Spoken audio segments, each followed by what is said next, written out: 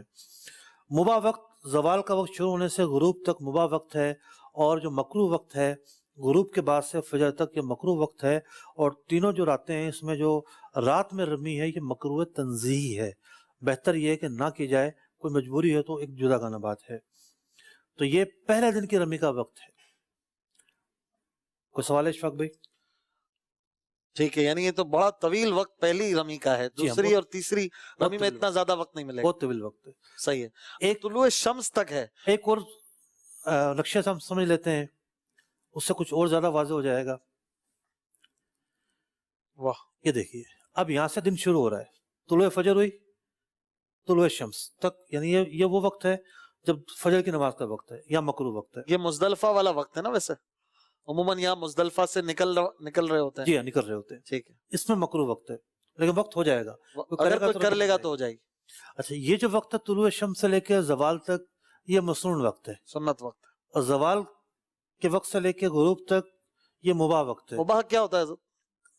مطلب کہ یہ وقت ایسا ہے جس کی کوئی خاص فضیلت نہیں ہے. اچھا. لیکن عمل کریں گے تو جائز ہوگا اور مکروہ بھی نہیں ہوگا، مسنون بھی نہیں کہلائیں گے. جی. اب غروب سے لے کر اگلے دن کی فجر سے پہلے تک، فجر کا وقت شروع ہونے سے پہلے تک یہ اس کا وقت ضرور ہے، لیکن